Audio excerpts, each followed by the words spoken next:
Hello guys, once again it's Matt, and today we have another video. Happy New Year again guys, so thank you for accompanying me on 2022, and let's go for 2023. Thank you all the members, all the subscribers, all the patrons. Let's get into it. Make sure to subscribe. We are trying to hit 50,000 subscribers until the end of the year. If I can manage that, I will probably do a face review and start to try to use face cams or something like that. I don't know exactly what.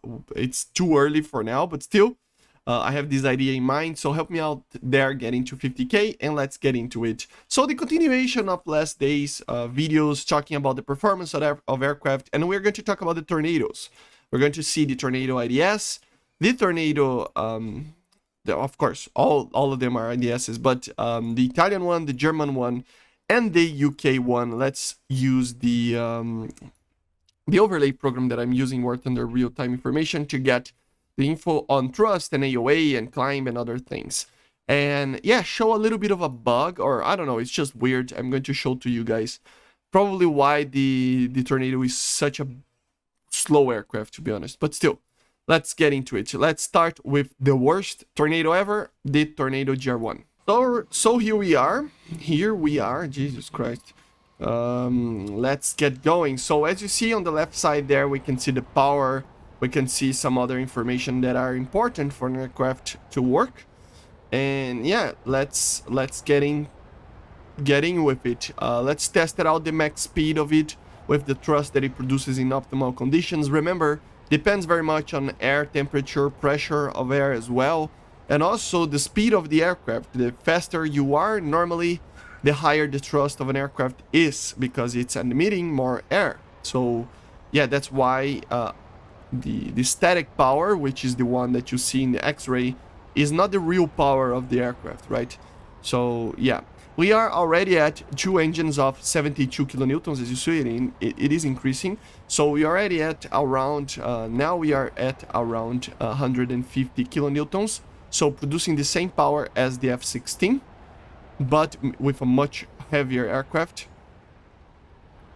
We're passing Mach 1, and that's the weird part. As you see here, I don't know, it feels like a bug.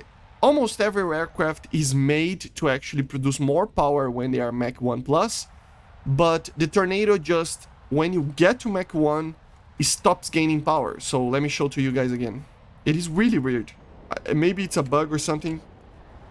So keep an eye on that left side thing, thrust there. Oh, I'm too fast. Hold up. Come on, return to the battle. I know, just get me to the battlefield again then. Yeah, taking too long. Jesus Christ. So yeah, I am at Mach, let me slow down a little bit more. Mach 0.9 here. Let's put the power down. As you see, the engine power is increasing. And increasing, not by much, but it is increasing. And then once it starts on Mach 1, it kind of hits a wall of power, and you cannot get too much more than that. I don't know exactly what this is, or I mean, this is it makes sense for a subsonic aircraft to have that, or like one of those old aircraft. That aircraft like this, they're actually made to change the intake operation to actually be able to intake more air. So it is weird, and I start to lose power. So I don't know, maybe it's the way that the engine works. Maybe I'm being just, I don't know too much of these, but I don't know. The consumption is basically the same as the F-16 in full max power. As you see, 700 kilograms per minute. It has a little bit more fuel, as you see, than the F-16, obviously, but still it's pretty alright for 2 engines like that to actually consume the same as an F-16. You can see that the F-16 consumes a lot of power. So yeah, very interesting, right? So 78 kilonewtons, around 78 kilonewtons was the most amount of that I can pull. As you see, a funny fact is that fully swept wing, as you see, I can pull 20 degrees basically with the AOA, right? So it can pull a little bit, it's pretty alright, but once you open it, it's actually starting to lose. I'm going to break my wings as well. But it is a weird thing that happens. You can actually pull more AOA when you are swept back than swept forward. which is a very odd way. I was not expecting to work like this, but it makes sense. It's a very large aircraft, and not large, but like has a lot of inertia. I think it's just due to the small wings. Let's slow down the aircraft, try to turn a little bit more. Let's see how much thrust it produces in a thrust reverser here. Interesting. Yeah, it produces not that much power. I mean, it's like 40 kilonewtons. I mean, it's pretty all right. I mean, 40 kilonewtons. It does work, right? So yeah, let's start. Let's slow down a little bit more. And then we are going to try to pull some G's here. So yeah, as you see, 15 degrees per second of AOA. I'm almost passing out. That's basically the most amount that I can with the 900 kilometers per hour. Let's slow down a little bit more to see if I can pull a little bit more. It's basically the same. 15 degrees. So it's pretty bad, as you see. Both the F-16 and the MiG-29 are pulling close to 23 degrees, so 22 to 24 depending on the situation. So pulling 15 degrees of AOA is really, really bad. And the turning capabilities, let's take a look. I don't remember what it was the turn of the MiG, but I think it's way better than this. 17 degrees, so yeah, 70 degrees per second. It's pretty bad. But yeah, it was kind of expected, right? Let's take a look on the other tornadoes as well a little bit. So here we are with the Italian Tornado, and I just tested with the MiG-29 and F-16. They both can get to like instantaneous turn of around 30 to 35. MiG-29, it seems that it turns a little bit better depending on speed. Initially, degrees per second, obviously. And then after, they both kind of drop to 24. So yeah, the Tornado is not the greatest. But let's take a look on the engine a little bit, and then we'll turn a little bit. I took off a little bit of the power just to the fuel to make it try to turn a little bit better. But as you see, we are already at the power that we were before. So yeah, you already passed it. We managed like 78 kilonewtons. So yeah, Mach 1, it just stays dead. As you see, it kind of hits a wall. So yeah, 81 kilonewtons each. So it has around 6 kilonewtons more of power, I would say, like 3 in each engine, obviously. So around 162, 63 kilonewtons of power, the Italian one. Obviously, is still not the fastest one, but still. Let's try the turn rate here. So same degrees per second, as you see, 15, a little bit more actually on the AOA. We managed to pull 18, 19, pretty good. But with the wing swept back, which is funny. And the turning capabilities are the same, apparently just 15 degrees per second. Let's slow down a little bit of the aircraft and try to turn with the wings open a little bit more. Yeah, there it turns a little bit better, right? To a 20. I mean, it can turn a little bit better, depending on speed. Let's try to slow the aircraft down. Yeah, around 20, 18, 19, depending on the situation. It doesn't like to go slow. That's the thing, I think. If you try to go slow, the aircraft just doesn't like it. So I guess that's the main problem. You need to keep your energy up on the Tornado to actually be able to turn a little bit better. Be around 1,000 to actually turn properly. Let's take a look. Yeah, you can feel that it does turn a little bit better. It's not by much, but it does help a little bit. 18 degrees per second. But I am already at 900 kilometers per hour. So, I don't know. Let's test the climb. I forgot to test the climb on the GR1, but it doesn't matter too much. We don't have a lot of fuel anyway.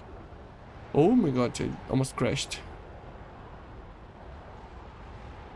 Yeah, I'm going to run out of fuel, I think. Let's try to climb at 1300. 295. I mean, it can do a little bit more, but it's not going to do way more than that. Let's test the German one, which is the strongest one of them all. So here we are with the Tornado IDS for the Asta, which is the German one. which is the most powerful one. So let's take a look if it actually produces a lot more power. I can already feel that it does. 75 kilonewtons already, almost static. So yeah, it's already producing a lot of power. And consuming almost the amount of fuel that it produces, it consumes on the optimal conditions. Let's try to get some speed here. The objective is to beat 81, 82 kilonewtons. We are at getting to 80 now, so pretty good. Continue to accelerate. 82, we already are producing more power than the Italian one. 83, 84, Jesus, yeah, these are way more powerful. But then it hits the wall. That's the main thing. I don't know if this is realistic or not. It just feels weird that it's just, you hit a wall of trust while you get to Mach 1. I know, this is the tendency, obviously, but these aircraft are really modern and they're made to actually produce more power when they are in this type of condition. So, yeah, it's the first aircraft in the game that I think it kind of doesn't allow you to, of these modern ones, obviously, that doesn't allow you to get that much power. Let's try to do the climb now with the most advanced variant. Don't do that, please. So 306, 310. I mean, this is the optimal condition, and it was maintaining actually pretty good. The engines are pretty powerful. I mean, you are producing more power than the F-16. We produced 85, 86 kilonewtons. That would be around 170, 172 kilonewtons. So it's around 22 more than the F-16. Obviously, it's not the only thing that matters. Drag and weight also matters for an aircraft to be fast. But it's just, we're just accounting for the power, you know. Let's try to turn a little bit to see if I can actually turn. Way too fast, as you see, it doesn't turn very well. But that's just obvious. 11 degrees. Yeah, pretty alright. Let's slow down a little bit. Below Mach 1. Yeah, it does turn the same. I mean, at 1,000 it turns basically 15 degrees per second with around 20 degrees of AOA. Pretty good. Pretty alright. Let's slow down the aircraft a little bit more. And open our wings a little bit more. As you see, if you maintain kind of 800, 900, you can pull a little bit more, like 6. I mean, it's basically the same, right? No, it doesn't matter too much. It is a difficult aircraft, man. It's not a turn fighter, so don't use it as one. The fuel consumption is basically the same as the F-16, so pretty interesting to take a look on this. It's not something incredible, or like, it's just that it is weird that it has this like wall of power, of trust that you cannot go through after Mach 1. It really makes me wonder if they actually made something wrong in this, or I don't know, or maybe it's just because I'm flying low. I really don't understand, but maybe it's realistic as well, because I don't know the Tornado that much. But if you saw the video on the F-16 and on the MiG-29, you would know that yeah, those two, for example, they produce a lot more power after Mach 1, or around Mach 1 at least. So yeah, pretty weird, but still pretty good.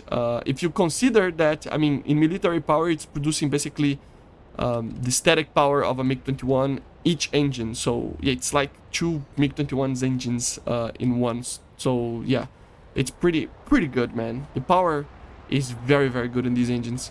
Remember, optimal conditions obviously depends on speed of the aircraft, on temperature, on pressure of air, and many other factors. So yeah, this is not a scientific way to take a look on that. It's just the power output on a test flight with these aircraft, okay? But anyway, I hope you enjoyed, guys, and yeah, subscribe. We're trying to hit 15K until the end of the year. 50K now, not only 15. And I see you guys on the next one tomorrow. So bye, guys. See ya.